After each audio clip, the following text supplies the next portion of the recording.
la presencia de todos aquí, al carísimo Carlos Pachatore de Cuba, preso a la Santa Sede, al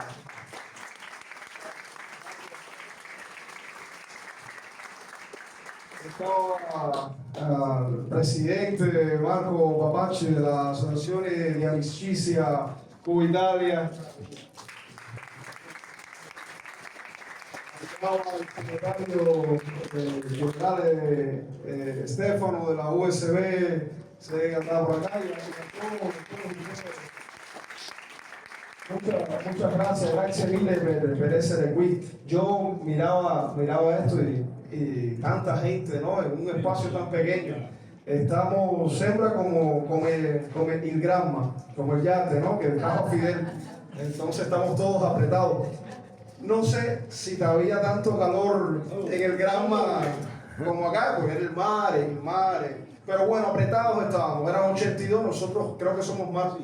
Pero aquella empresa, sin lugar a dudas, fue enorme, ¿no? Unas dimensiones tremendas. Entonces, gracias de verdad por estar acá y compartir el espacio, que nunca, evidentemente, es suficiente para honrar a Fidel, a una figura de una dimensión tan grande como Fidel en el año de su centenario.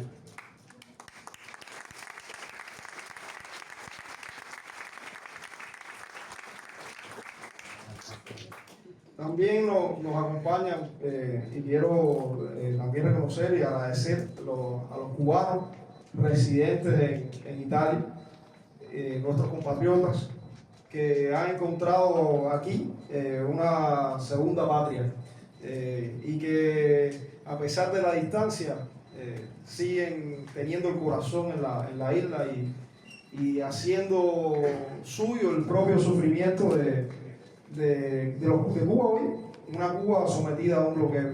Así que muchas gracias a los cubanos que están hoy aquí en su casa.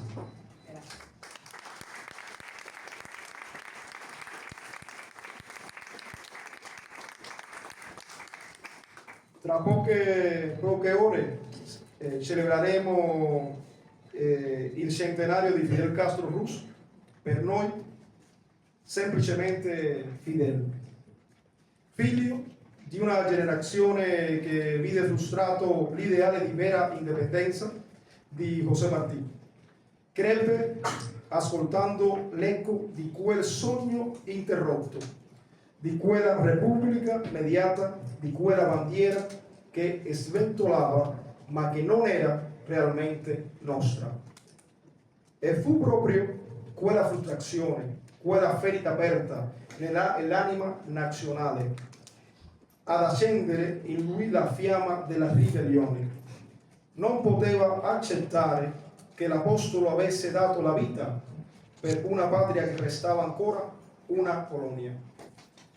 A 100 anni dalla nascita di Fidel, noi diciamo che il più grande omaggio che possiamo rendergli è difendere la patria a qualunque costo necessario.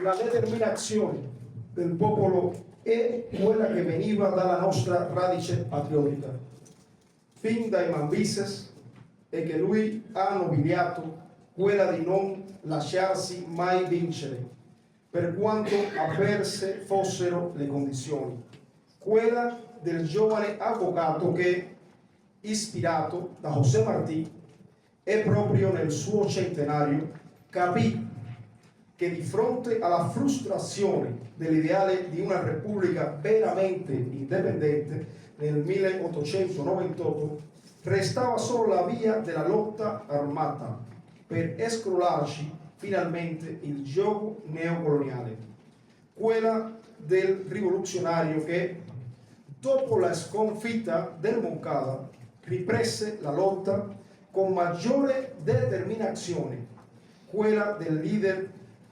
ribelle che, di fronte alla dispersione degli spedizionari del Granma, al ritrovarsi con Raúl e al sapere di contare con 7 fucili rinnovò la sua fede incrollabile nella vittoria, quella del leader politico che, quando trionfa la rivoluzione, diventa l'artefice dell'unità di tutte le forze rivoluzionarie, ciò che ha permesso di affrontare con efficacia un nemico così potente fino ai nostri giorni, quella dell'antiimperialista, che partì insieme ai miliziani verso Tirone per sconfiggere l'invasione mercenaria appoggiata dagli Stati Uniti, dopo aver proclamato il carattere socialista della rivoluzione cubana, quella dell'internazionalista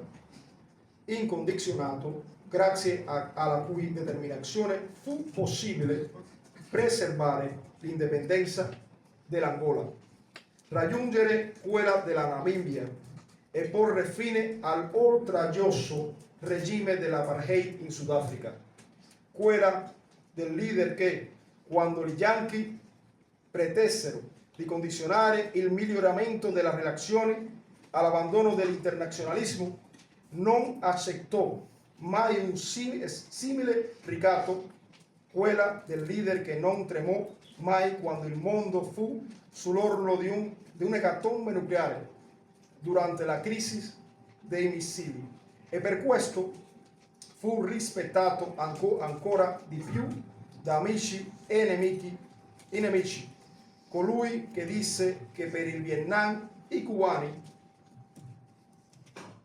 erano disposti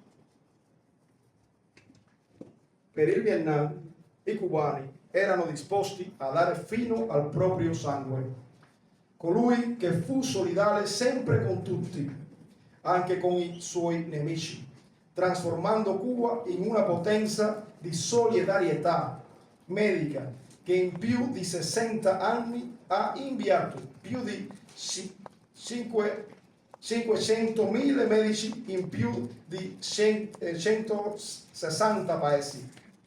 Fidel vive in quei medici cubani che curano anche l'anima, che ti guardano negli occhi e sanno che il loro unico dovere è confortare ed essere utili, sia dopo un terremoto, un uragano o di fronte a una pandemia mortale, o che si addentrano in una giungla o un piantano, una tenda su pendio di una montagna innevata. Sono gli stessi medici che oggi a Cuba mettono tutto il loro impegno nel curare i nostri pazienti, crescendo di fronte alla mancanza di medicinali provocata da un nemico codardo che tenta di piegare a un popolo a forza di privazione e malattie.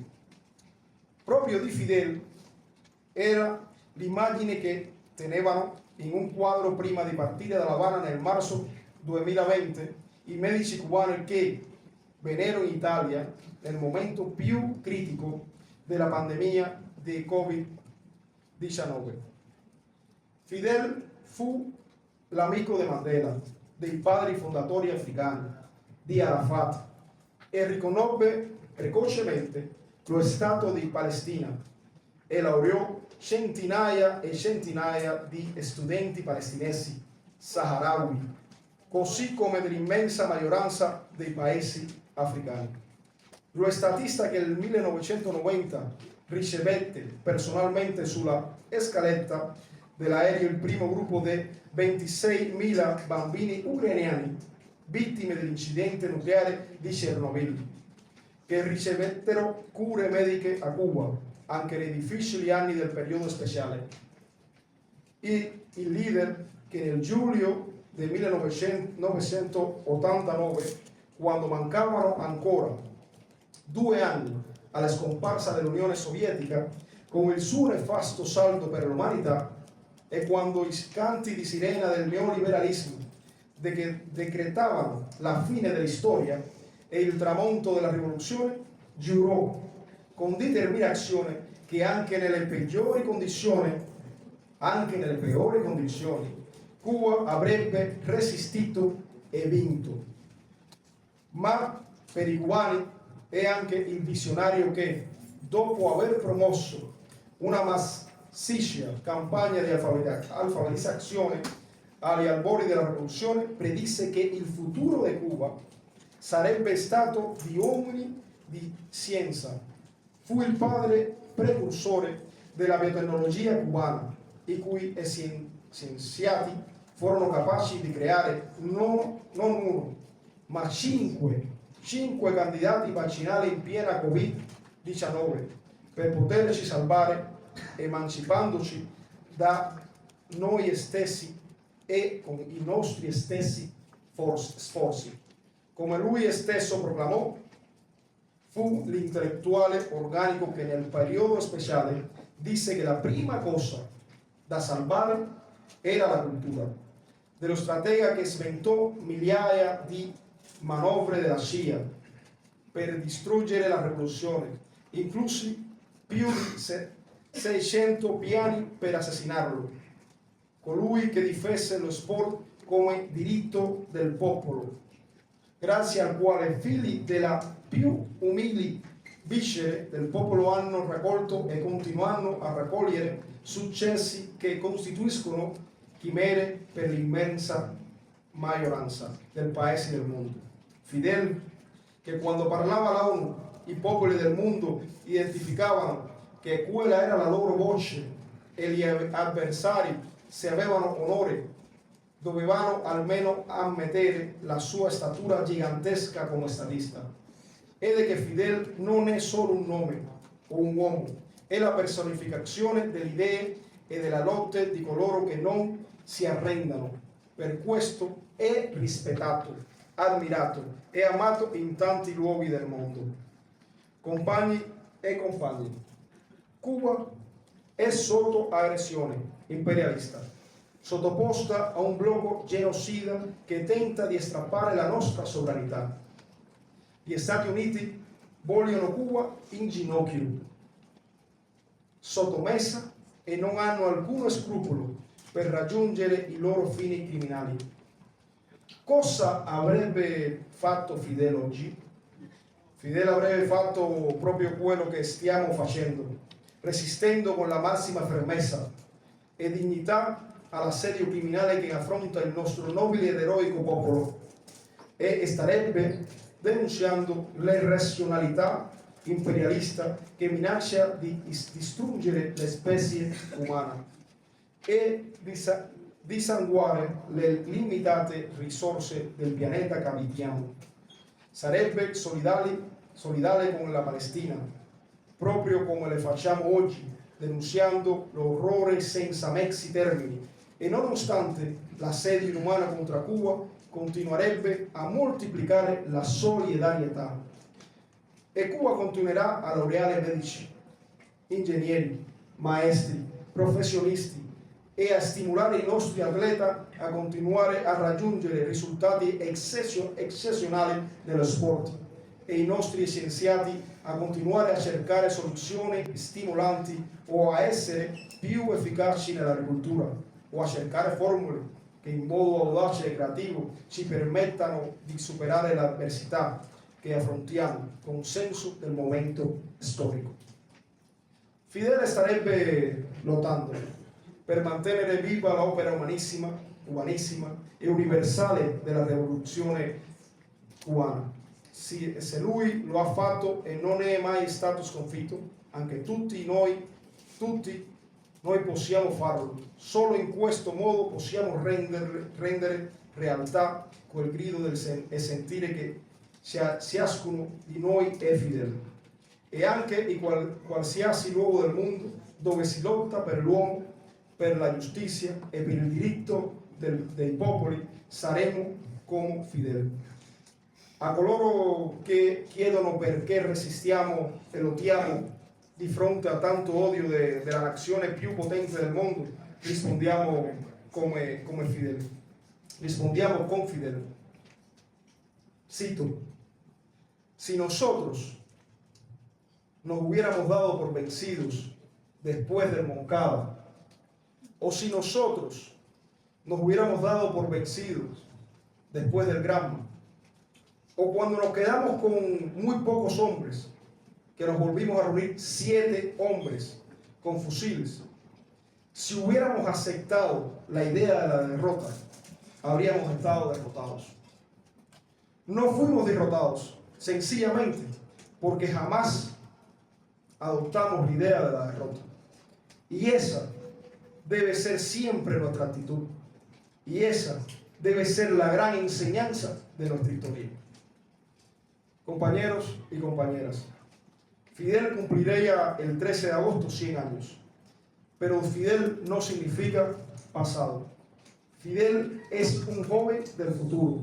Sus ideas siguen vivas en cada niño que aprenda a leer, en cada médico que salva una vida, en cada joven que estudia para construir un mundo mejor.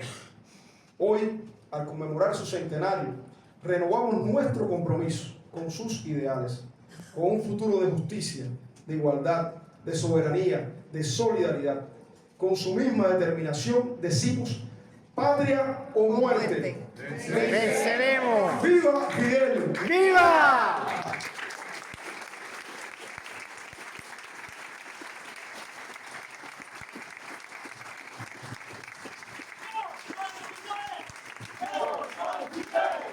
Yo soy Fidel.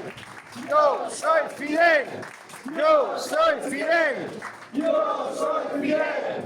Yo soy Fidel. Yo soy Fidel. Yo soy Fidel. Yo soy Fidel.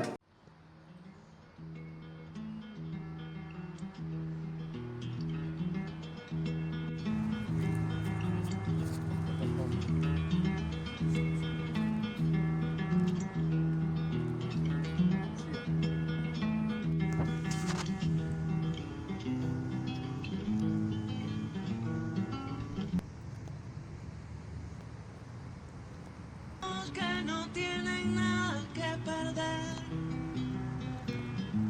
que tiende la injusticia cuando llora,